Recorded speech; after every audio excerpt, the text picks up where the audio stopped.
É difícil encontrar alguém que nunca se frustrou na vida. E a maioria das nossas frustrações é porque nós depositamos expectativas em coisas erradas, nos lugares errados. E eu quero te convidar para assistir comigo até o final essa mensagem, no 20º dia do nosso propósito, Orai Sem Cessar. Se tu não iniciou, ainda faltam 10 dias para iniciar esse propósito, te esforça um pouquinho, porque o Senhor, Ele quer revelar coisas na tua vida, Ele quer te trazer respostas através desse propósito. E através do nosso esforço, o Senhor fala conosco. O Senhor se revela para nós e o Senhor abençoa a nossa vida. Eu quero falar contigo hoje sobre as nossas frustrações. Muitas das nossas frustrações, eu não estou dizendo que todas, mas muitas delas, vêm de nós depositarmos expectativas nas coisas erradas, nas pessoas erradas e principalmente nas pessoas. Porque a Bíblia diz que maldito é o homem que confia no homem. O que a Bíblia está querendo dizer é que o homem é falho, todo homem. Por maior que ele seja, por mais influente que ele seja, por mais condições financeiras, né, por maior a condição social dele, todo homem é falho, né, na sua pobreza, né, independente daquele, né, pobreza não é sinal de humildade, tem gente que acha que pobreza é sinal de humildade, mas aquele mais humilde, né, ou mais pobre, ou mais humilde, todos são falhos, todos nós somos falhos. Mas o Salmo 37, no versículo 5, diz assim: entrega o teu caminho ao Senhor, confia nele e tudo ele fará. Está dizendo que ele vai fazer tudo por ti, mas é necessário entregar os caminhos nas mãos do Senhor e confiar nele. O contexto, para não tirar o Salmo de contexto, muitas vezes a gente faz isso, né? Para aplicar uma mensagem, a gente tira um pouquinho do contexto ali, para associar a mensagem que a gente quer falar. O contexto do Salmo, Davi, ele fala sobre o olhar, como a gente tem um olhar muitas vezes para os malfeitores, a gente vê as pessoas prosperando nos seus caminhos, bem parecido com os Salmos de Asaf, quando questiona Deus, por que que o ímpio prospera, né? Por que que muitas pessoas que fazem o mal, a gente vê as pessoas prosperando, crescendo, enriquecendo, mas a Bíblia fala que essas pessoas vão receber o seu galardão aqui na terra. Muitas pessoas podem, por exemplo, fazer o mal, crescer, enriquecer e nunca ser pego, né? Mas ela não vai ter a eternidade com Deus. E ela vai sofrer o juízo da eternidade, né? Ela vai passar maus bocados na eternidade, né? Quando nós, muitas vezes, vemos pessoas que sofrem aqui na terra e o sofrimento não é um sinal de estar na eternidade com Deus também, porque existem pessoas que sofrem e são duras de coração. Existem pessoas que são tão duras que até no leito da enfermidade, dependendo dos outros, elas não sabem tratar as pessoas. Elas ficam ali reclamando, xingando, murmurando, não sabem ser gentis. Existem pessoas que têm um coração ruim, um coração odioso, né? Um coração terrível aos olhos do Senhor. E muitas vezes sofrem, e mesmo no seu sofrimento não amolece o seu coração, né? E muitas vezes o sofrimento, ele vem como pedagogia para a nossa vida, né? Ele vem como uma instrução de Deus, como um caminho para o nosso coração se tornar mais flexível, né? E a gente não entende às vezes por que que muitos de nós sofremos, né, fazendo tudo certinho, a gente busca, se esforça a fazer o certo, se esforça a andar num bom caminho, se esforça a andar com Deus, se esforça para andar com Deus, se esforça para não fazer nada de ruim, né? Mesmo assim nós erramos nos nossos caminhos, porque não há ninguém perfeito, mas a gente se esforça e muitas vezes está ali esperando uma vitória há anos e não consegue, né? Porque há um propósito determinado para em todas as coisas, em tudo há um propósito, né? E muitas vezes antes de Deus nos entregar uma vitória, Ele vai trabalhar no nosso coração, Ele trabalha na nossa vida, justamente para a gente não se ensoberbecer. Então, esse salmo está dizendo assim: não olha para o lado, não olha para quem está crescendo, quem está, o malfeitor, né, está prosperando, para quem está fazendo mal e parece que vai tudo bem na vida dele, na vida dela, né?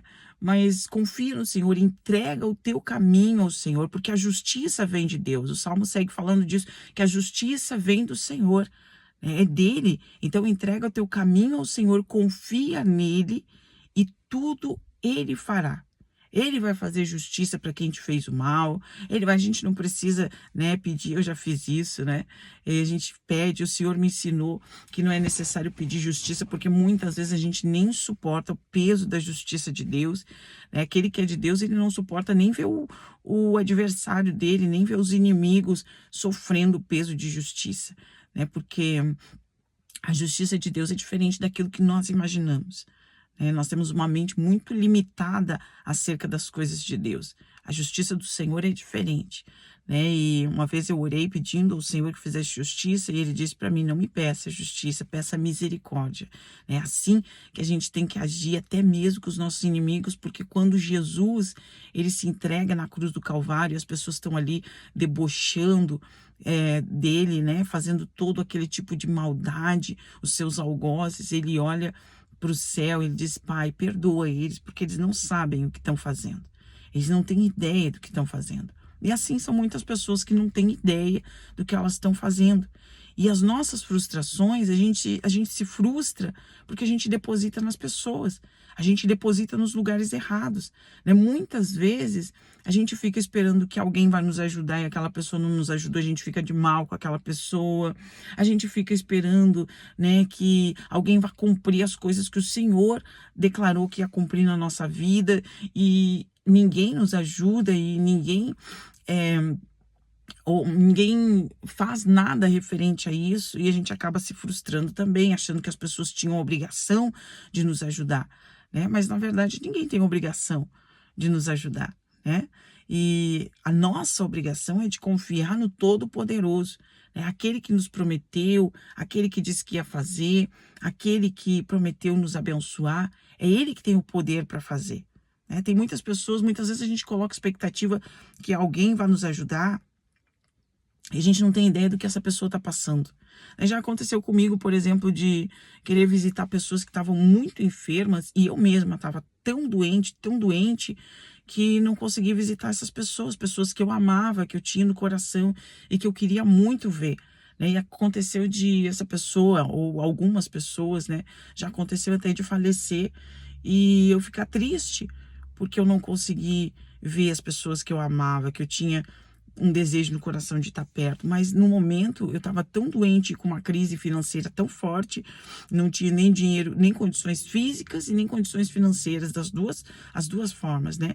Existem situações que as pessoas não têm ideia que as outras estão atravessando e a gente coloca a expectativa de que alguém vai nos ajudar e acaba se frustrando com essas pessoas. Alguém, por exemplo, que tem um dinheiro, né? E a gente fica depositando expectativa que aquela pessoa que tem aquele dinheiro, ela vai nos ajudar. Se ela tem, o dinheiro é dela. Se uma pessoa tem um dinheiro, né? E se a gente acha muitas vezes que alguém tem condições, né, de nos ajudar e deveria nos ajudar, a gente está com o pensamento errado, né? Porque se alguém tem alguma coisa, se alguém lutou para ter, é dessa pessoa.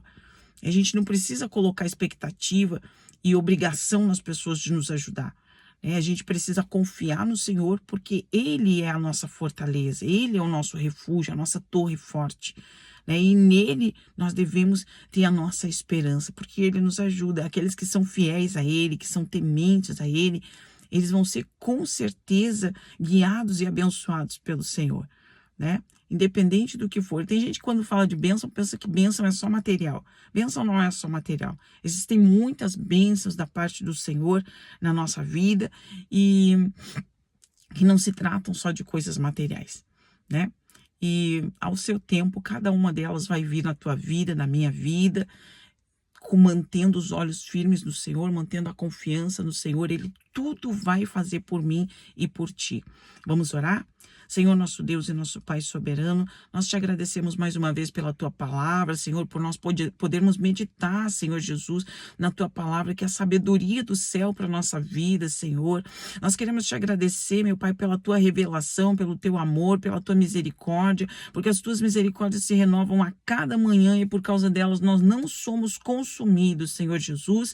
Nós queremos te agradecer pela morte de cruz, Senhor, a morte na cruz do Calvário, meu Pai, pela oportunidade que o Senhor nos deu da salvação, Senhor. Nós queremos te agradecer, meu Pai, porque o Senhor cuida de nós, o Senhor cuida daqueles que confiam em Ti, o Senhor cuida e abençoa, Senhor Jesus, aqueles que esperam, e o Senhor trabalha para aqueles que esperam em Ti, para aqueles que confiam em Ti, Senhor. Tu és um Deus galardoador, abençoador daqueles que Te buscam, Senhor. Tu recompensa, meu Pai Santo, todo aquele que tem os olhos em Ti, Senhor, permanente, aquele, Senhor Jesus, que resiste ao mal e que permanece, Senhor Jesus, firme, olhando para o céu e depositando a sua confiança no Senhor, Pai, cheio de fé, Senhor Jesus, naquilo que a gente não pode tocar, mas nas coisas invisíveis, Senhor, que o Senhor já nos concedeu, as bênçãos que estão ali nas regiões celestiais, meu Pai Santo. Nós queremos te agradecer, Senhor Jesus, porque o Senhor é o Deus que nos coroa de bênção, Senhor.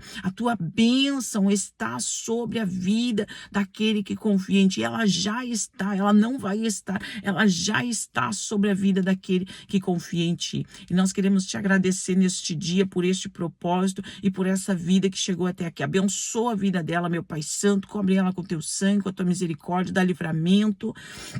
Ajuda ela e fortalece em tudo aquilo que ela precisar. Que o olhar dela permaneça constantemente em Ti, Senhor Jesus, e que não haja nenhum tipo de confusão na sua mente e nem de preocupação com aqueles que prosperam nos seus caminhos, que ela siga simplesmente olhando para frente, olhando, Senhor Jesus, para o autor e consumador da nossa fé, que é aquele que tem o controle de todas as coisas na palma das suas mãos. Em nome de Jesus, eu te agradeço. Amém e amém. Glória a Deus, eu te agradeço por ter permanecido até aqui e eu te desejo um ótimo dia na presença do Senhor. Deus te abençoe, um grande abraço. Até mais.